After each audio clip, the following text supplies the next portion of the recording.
inconvenience that is caused. So without wasting much of time, let us start with the session. Okay, so today I'm going to share a few tips wherein we can think of that how we can write a powerful PhD thesis. Okay, so we may start with this. So what is thesis first? So basically, for different type of degrees, we need to submit, like different degrees may include master's degree, MPhil degree, and PhD degree.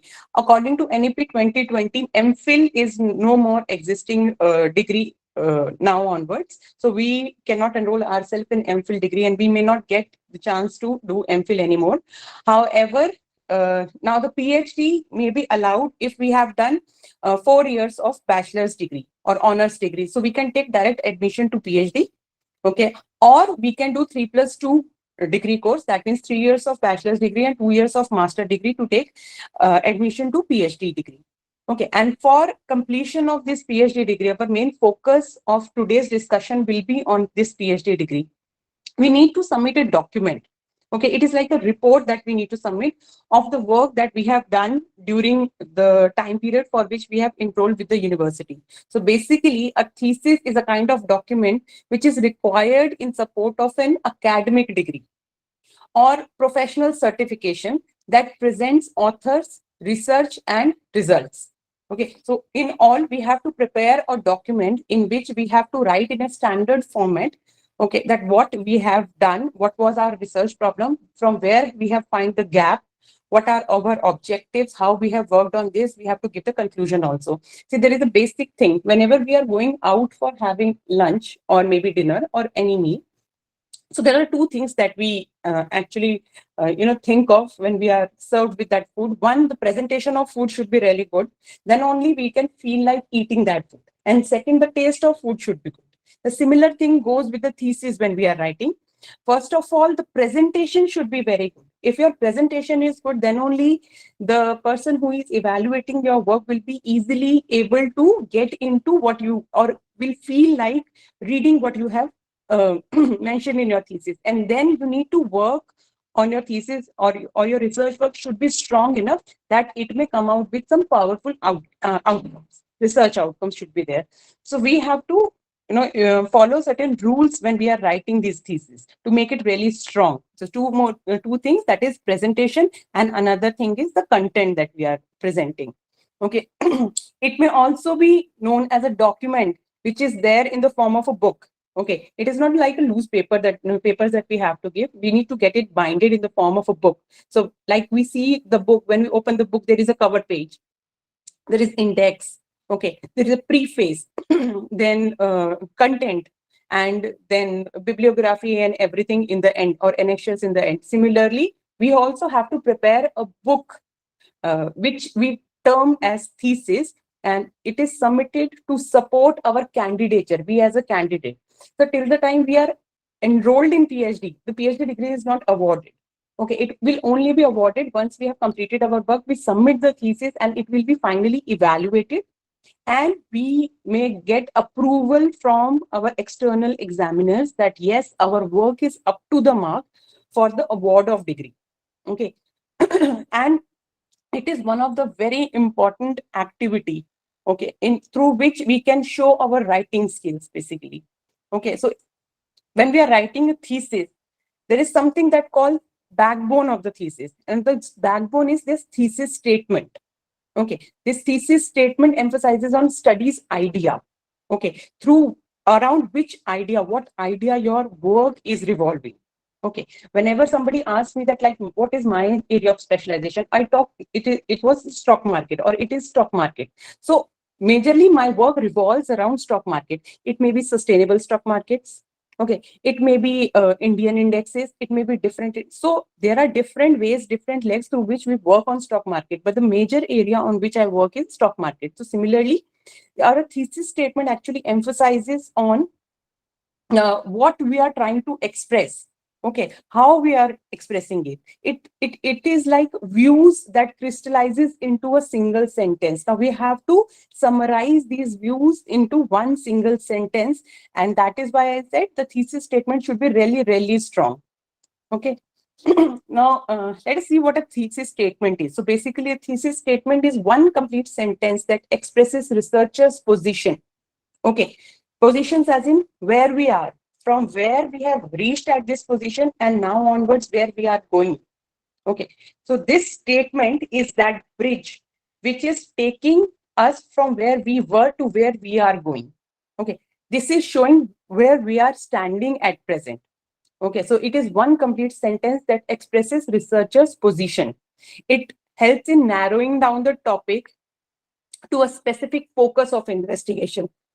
I'm sorry, like I said, I'm working on maybe financial markets. So in financial markets, I have summarized it to stock markets. Further, I've summarized it to Indian stock market. Further, I will see that what I'm going to do in Indian stock market, whether I'm going to study the potential, or whether I'm going to study the, or I'm going to maybe forecasting what will be the situation of Indian stock market, or maybe I'm just analyzing the integration of Indian stock market with some other stock market. So we need to narrow down the topic. So when I say financial market, it is a generalized term, but we have to narrow down it to one particular thing, what we are going to do. It is not so that we are not able to do so many things, but it is beyond the scope of one thesis to cover all these aspects. Because again, PhD is a time-bound degree. We have to finish our work in certain time period. Okay, there is a limited time period that is given to us. So that is why we need to define the scope, okay, in which the time period in which what work we are going to cover. It also establishes a direction for entire thesis. Okay, by defining our thesis statement, by defining our problem statement, okay, we will be clear about what we are going to do in future. Okay, yes. Ma'am, your presentation is not visible, ma'am. I am on third slide. Is it not visible? No, ma'am, it is not visible, ma'am. Mhm. Ma'am, just now, ma'am. Now it is visible. No, ma'am, it is not visible, ma'am.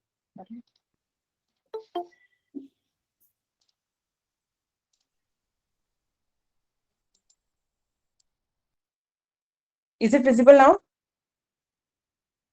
Sorry, ma'am, it is. I've Yeah, yes, shared ma'am. it again. I've shared it again. Okay. Yes, ma'am, it is visible now. Okay. Okay. Thank I'm sorry. Okay. Then a thesis statement is also something that points towards a conclusion. It gives us, as I said, it gives us a direction. Okay. From where we have started and where we have to reach. So it actually directs us toward the conclusion. Okay. It is stated in your introduction chapter. Okay, because as I said, introduction should be very, very crisp. It should be like something which makes you feel like reading whole of your thesis. As I give you the example of food. So whenever we are entering into some restaurant for some meal, we prefer ordering starters first, because starters gives us the idea what kind of food will be served. If your starters are good in taste, we will definitely like to have full taste of full meal. So similarly, your introduction chapter should be like your first impression on reviewer's mind, and it has to be really, really crisp. Okay. Then it should be something that always take a stand and justify the further discussion. Okay. It should give you the chance to justify the further discussion as well. Okay, it should be such that it may open further discussion for something. It should not be like that. That is a concluding sentence. It should not be the concluding sentence, but it should be something that justify the further discussion as well. It opens the scope of further discussion. The examples of two thesis statements are mentioned here. Like the first one, there are some negative and positive aspects of banana herb tea supplement. So this is simple statement of fact. There is something that is called banana tea, herb tea supplement, and there may be some positive and there may be some negative aspects of consuming this type of supplement. Okay, this is simple statement of fact. But when we have to put it in the form of a thesis statement, that should be arguable. How we can present it? We can use it like, because banana herb tea supplement promotes rapid weight loss that results in the loss of muscle and lean body mass, it possesses a potential danger to the customer. Now, this may gives you the direction, because banana herb supplement promotes rapid weight loss.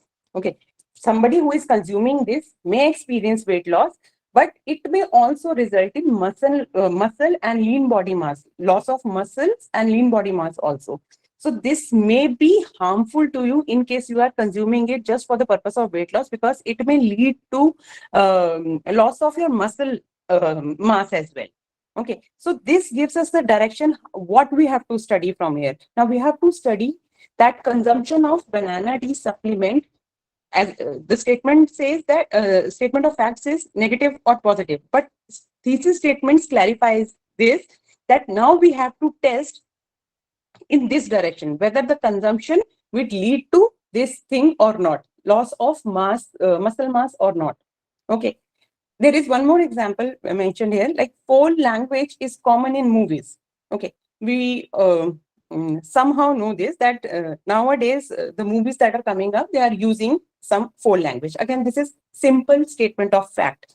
But when we have to present this statement of fact in the form of an arguable thesis statement, okay, so how we can present it? We can present it in this way. The amount of foreign language in the movie is disproportionate to amount of foreign language in the real life.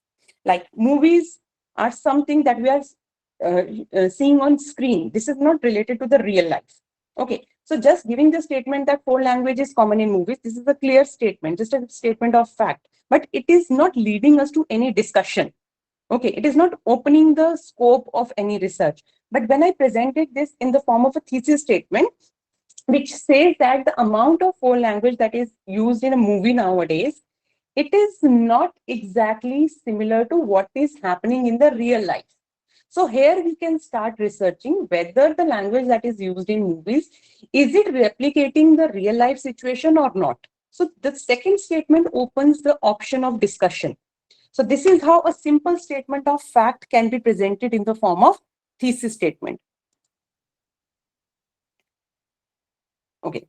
Like in general grammar, we have basic rules of forming thesis normal statement or normal sentence. Similarly, we have rules for forming a strong thesis statement as well.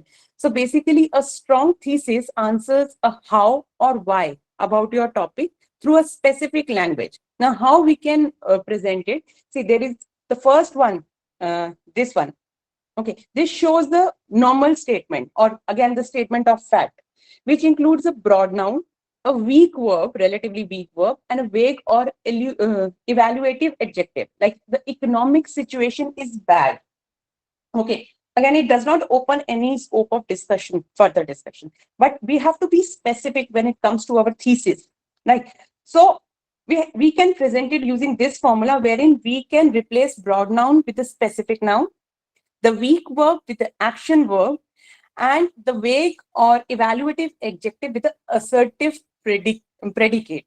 Okay, so the same statement, like broad noun is economic situation, can be replaced by taxation policies. Okay, now we are specific that there are a number of indicators of our economic situation, but we have chosen tax policies to reflect or to be presented in this particular thesis. Okay, so the tax policies of current administration.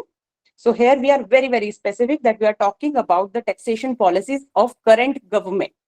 Okay, is again very weak. It is replaced by threatened to reduce the tax burden on middle class people. Now again, the previous one doesn't show that where we are going to study the impact, on whom we are going to study the impact.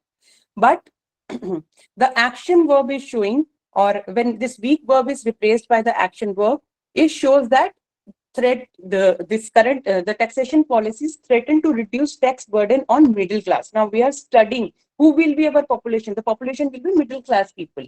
We are going to study the implication of taxation policy on middle class people. Now bad, again, it is a simple vague adjective.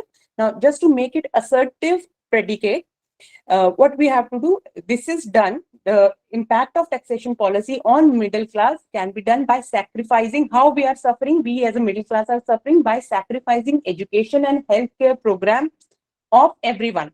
So it is not so that we have to study middle class from different perspective. We again we have narrowed down our scope by studying, or we have to study the healthcare program and education system, which is impacting middle class, who were impacted by the taxation policies of current government. So this is how we can make a very simple or straightforward or a small or a I can say a statement of fact into a strong thesis statement. Okay. Now, coming to the format of thesis. So, uh, this is the general format that I'm sharing. It may be possible in your university, there is a specific format may be given by the university. Okay, but more or less, majority of universities in India are using these standard format for making your PhD thesis. Okay, so when we are talking about this your format, so we have to start with the very first thing, that is our title page. Okay, this is the first and foremost page of our thesis, the very first page, the cover page. Okay, it shall include the title of your thesis, okay, along with your name, your department, the program for which you are making your dissertation or thesis, like you are doing it for master's degree or you are doing it for your PhD degree. So we are talking about PhD, so we will mention Doctorate of Philosophy, the name of our institution, the date on which we are submitting. Okay, if not specific date, at least the month in which I am submitting. Like I can mention February 2023 if I am going to submit my thesis in this month. Okay, so and if your university has given you the, or you may ask the university if they have this specific format. They may also ask you to put your enrollment number or some ID number that may be provided by your university on this cover page. So this is how we have to draft our cover page.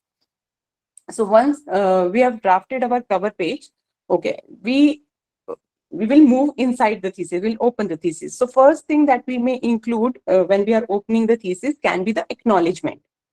Okay, now this acknowledgement is again not compulsory. If you wish to add this in your dissertation work, you may add. If you don't want to add this, that then also it is fine. So this section of acknowledgement is generally considered optional, and it provides us the discrete space basically to express our gratitude toward those people who directly or indirectly contributed to our research work. Okay, this may include definitely your supervisor, Almighty, who have given you this chance that you are doing your PhD work. You may include rest of your faculty members, how they have contributed. You may include the name of your, colleagues, research scholars. You may also include the name of your non-teaching staff in your department, maybe somebody from the library because you have accessed the library. Even outside your university, if you have taken help from somebody, you can include their name also in acknowledgement section. Okay, this is completely optional, as I said. This is generally not provided by any university to mention the acknowledgement thing, but it is your wish if you want to mention this or not. And then we may include the abstract.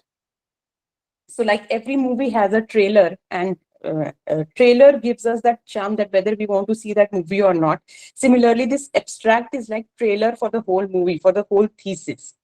Okay, so it should be included in the beginning of thesis itself. So it is like a short summary of uh, summary of your work that you have done, and it reflects what our dissertation work is all about.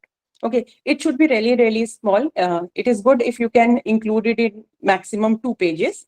Okay, it may be of 1 page or 1.5 page. I think this must should be enough for a person to get a glimpse of your research work that you have done in your thesis. Okay, it must include your basic idea of your thesis, your objectives, the methodology that you have used, and the conclusion that you have reached to after doing your research work.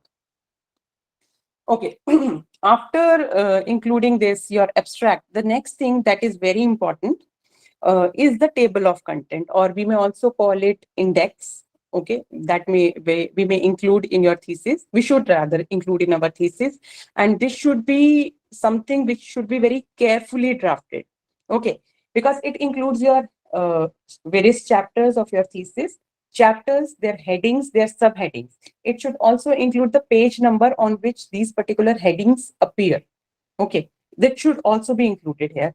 Why we are doing so? Because now, as a reviewer's point of view, it is not possible for any reviewer or any examiner to read the whole thesis. So they want to look some important points in the thesis.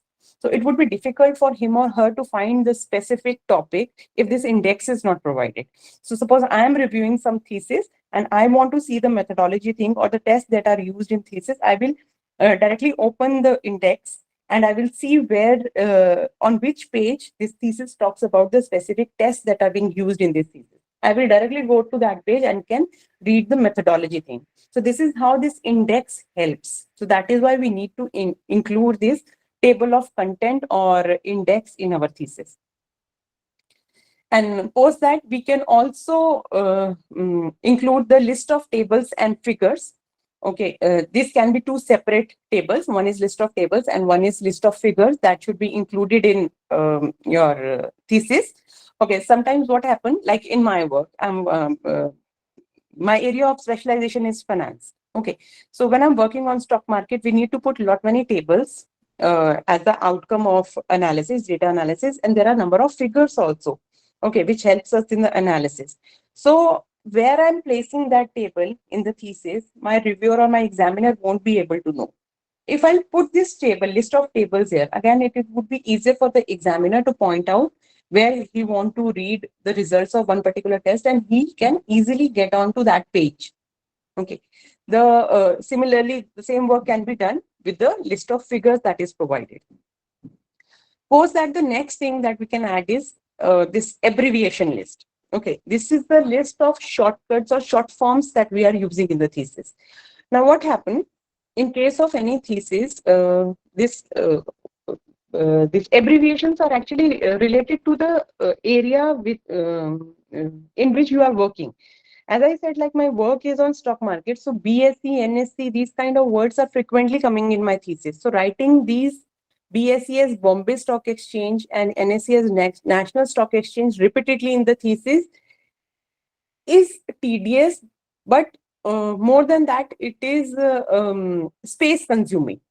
Okay, so instead of repeatedly writing Bombay Stock Exchange, National Stock Exchange, in the first chapter or very first time when I am putting these words in my thesis, I can write Bombay Stock Exchange and in bracket I can show BSE. And there onwards, till the end of the thesis, I can use BSE because it is understood that wherever I'm writing BSE, it means Bombay Stock Exchange. Now, if my thesis fall into some hands who doesn't have the specialization in finance or specifically in stock markets, I must say, he may be the expert of finance, but not of stock markets. Now, he randomly opened some page for reading the work, and he came across this term BSE, but he not be able to make out what does this BSE mean. So what he can do, he can go to this list of abbreviation and he can check what does this BSE mean. It should be arranged in alphabetical order. Okay. So he can easily look out that what does, yes. Okay. He can easily make out that what does BSE mean and he can easily understood that wherever this BSE is written in the thesis, it means Bombay Stock Exchange. So wherever NSE is written, it means National Stock Exchange. So this is how the list of abbreviation helps. Okay. Then the last thing is glossary. Okay. Again, this is not a hard and fast tool to include glossary. Okay. If you wish, you can include it. This may be done at the end of every chapter also. The glossary may be added in the end of your thesis as well. Okay. If no specific instructions are given by your university, you can include it before starting your chapters as well. Okay. So glossary is something, what happens? That again, according to area of specialization, we use some specialized, sophisticated or technical terms in our work. Now, if the person who is reading the thesis, he is not from specifically from that area, it may be sometimes difficult for him or her to understand that term. So just to make our thesis or our work reader friendly, okay, we can include these small definitions. Okay, this can be done or added in the form of glossary in the beginning or in the end of thesis, or this can be done at the end of every chapter also. So as per your convenience, you may add glossary. So it is recommended to use glossary. Okay, because it makes your thesis very convenient and easy for the reader to read it. Okay. So this is about the initial pages that we need to have in our thesis. Now let us start with the chapters thing. Okay. Now when we are talking about introduction, so the very first chapter is the introduction chapter. As I mentioned earlier also, this has to be really, really crisp, like the starter of any good restaurant or wherever you are sitting for a full meal, because this sets the mood of the examiner to read your further thesis. Okay, so it should be such that it establishes the topic of research. Okay, it should provide the essential background information to effectively conceptualizing the work as well. Okay. And it should be narrow down the focus as well as defining the scope of research. So basically, the scope of research is also mentioned in your introduction chapter. The state of existing research, what is the situation of research in your particular area? Okay, this should also be mentioned in this chapter of introduction. Then the relevance of your work, why your work is important. Okay, why you are doing this, how this is going to contribute to the society, the most important thing. Okay, what motivated you to work on this particular area? This kind of things should be there in introduction. Okay, because this further motivates the examiner to read it. It should also include the research questions and objectives of your work. Okay, so this again, research question and objectives can be taken to the research methodology chapter as well. But it is good that we can add a little about your research questions or objectives in introduction chapter also, because it sets the momentum for rest of the thesis for the reader specifically. It also gives us the overview of the dissertation structure. Like in the end of this introduction chapter, we can also show our chapterization scheme. That first chapter is about introduction and what will be the flow of rest of the chapters. How these rest of the chapters are going to be. Okay, what we are going to include in rest of the chapter. So we can include all this in our first chapter, that will be our introduction chapter. Okay, the next chapter can be the review of literature or literature review. Okay, so it is not only about just getting the information and throwing the information in the chapter. It is again a systematic way of presenting the work that is already existing on your research area. Okay, so it includes gathering and assimilating the sources from which you are gathering your information. It may be journal articles, it may be books. Now we can also include some blogs, okay, or various sources from wheresoever we are getting the information. We have to pick the most pertinent one from the abundance of work that is available. We have to pick a very limited one which are specifically related to our research area. Now we got this information, we got this thing. Now we have to we got so many, maybe thousands of papers or articles we are able to gather. Now we have to analyze each one of them. We have to rather critically analyze each one of them, and then we can shortlist uh, these research paper or articles that we may add to our literature review chapter, which are directly related to your research work. And there is no ideal number that how many review or how many number of articles or research papers that you're supposed to add in your work. There is no specific number, no standard that is defined. But in my opinion, around 150 to 200 studies should be thoroughly studied before reading to any conclusion. Okay, because why we are doing this literature review? Because we are doing this literature review to identifying the gap in the literature. Okay, what has not been done so far? What is missing? Okay, now we have collected thousands of paper.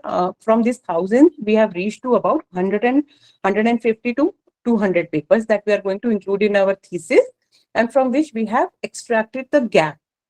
Okay, we have to connect the dots. We have to connect these articles that we have shortlisted. Okay, to reach to this conclusion or to address the gap in available literature, which will form the basis of our thesis, based on which we can actually draw the objective of our research work. Because whatever has not been done, whatever is missing so far or not studied in past, This is the newness. This is, I can say, the originality of our work. Okay, and this chapter gives us that originality to our work. Okay, and it is not again like that we have to randomly throw these 150 papers anywhere in the chapter. We have to arrange it year wise.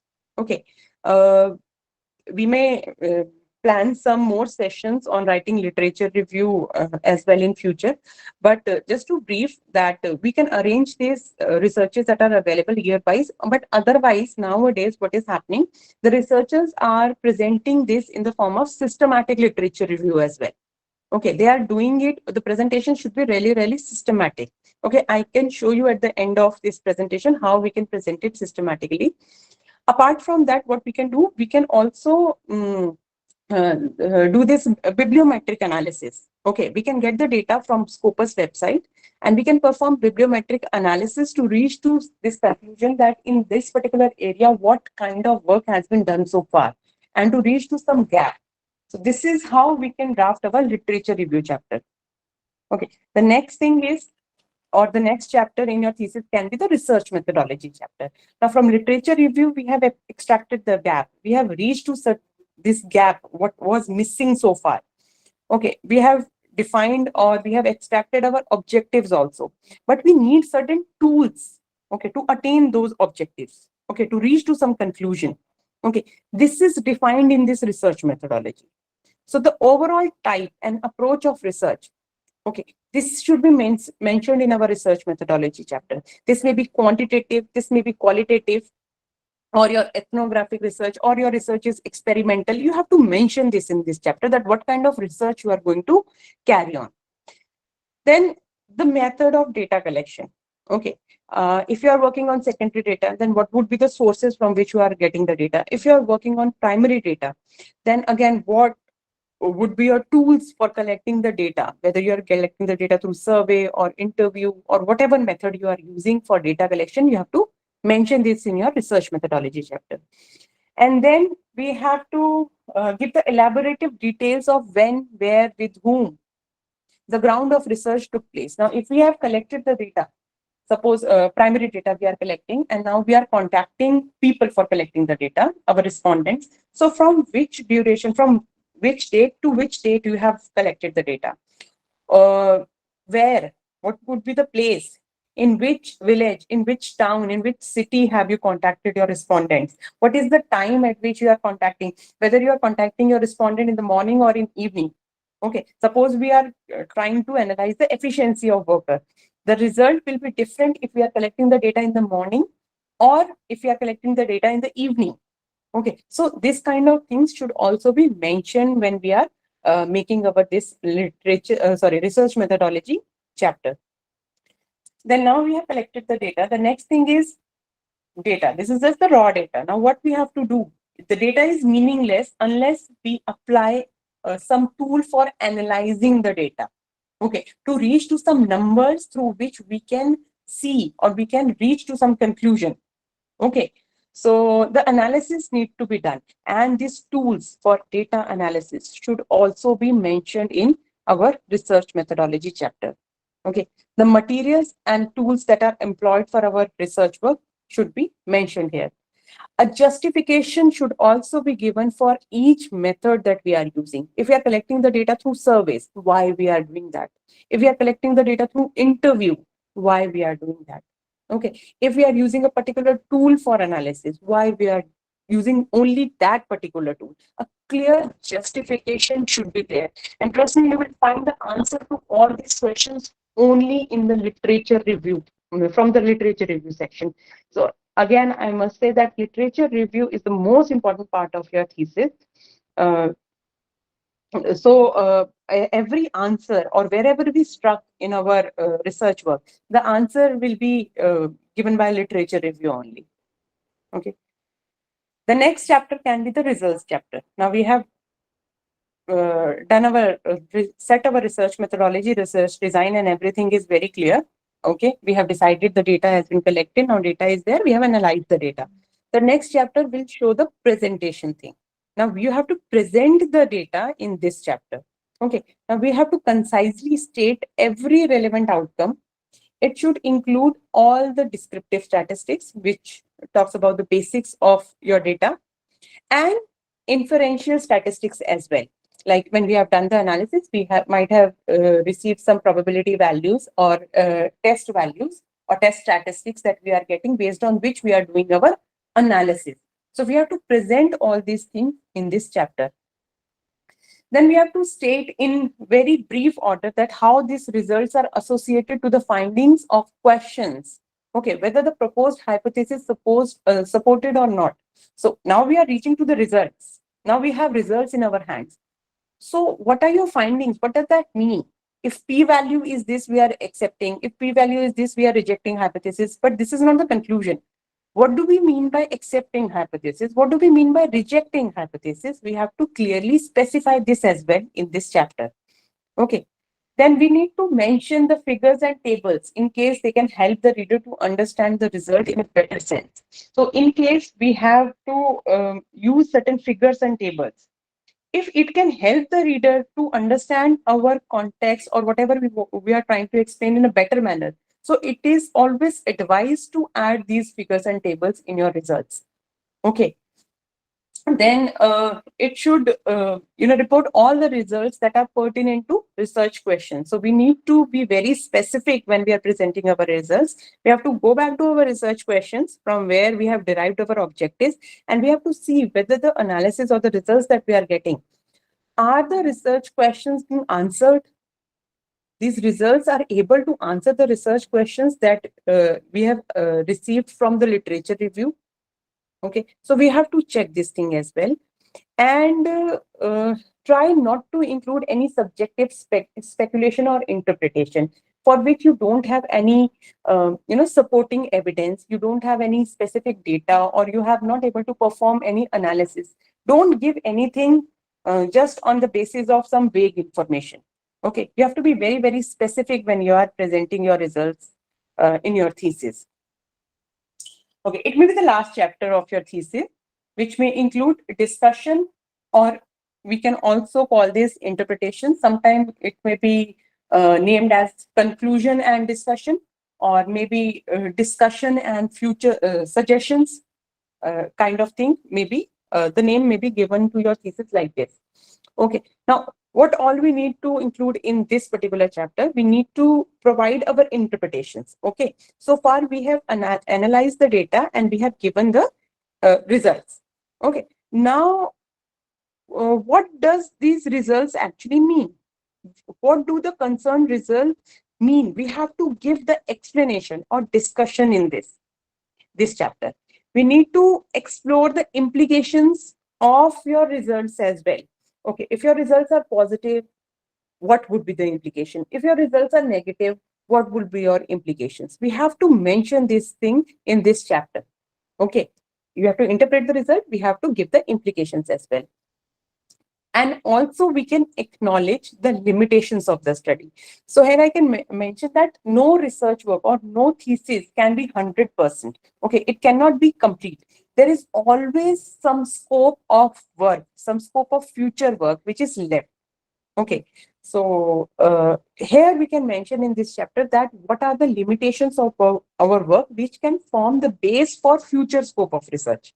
Okay, so what is that derived the result cannot tell. So what results we have reached to? Something that is missing, something these results are not able to answer. We have to put these something which is missing into this limitation section. The questions or something that our thesis is not able to answer. This forms the scope of our future research. Okay, so the conclusion in the end that we are supposed to give is to be concisely answer the research questions. We have to go back to our research question and we need to answer those research questions one by one in this last chapter.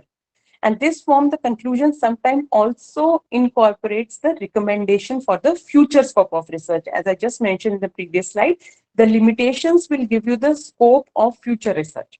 Okay, whatever is missing in the thesis can be done by some future researcher, or maybe later after submitting your thesis, you can also continue this work considering the limitation of your present work. Okay, and in this section of the thesis, the conclusion section, it is significant to leave the reader with a crystal clear impression of why the research matters, why the research is important. Okay, so this conclusion, like now the story or the movie is coming to the end. Now you are seeing or reading a suspense novel or seeing a suspense movie. So in the end, that suspense has to be, made clear or break.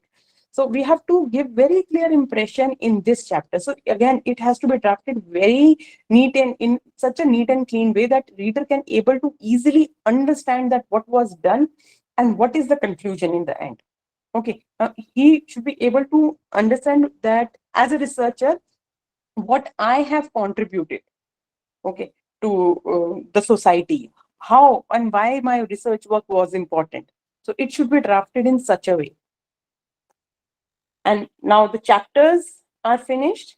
Now, after chapters, we have to give the list of references. Now, this list of references should include all the names, all the research articles, all the research papers that we have directly or indirectly referred for our research work. Okay, that we have used in our thesis. So all the names in literature review chapter, maybe in introduction chapter, you have picked some definitions to give a clear view of your area. In literature review chapter, definitely we have used number of research papers. So we should also include these things in this.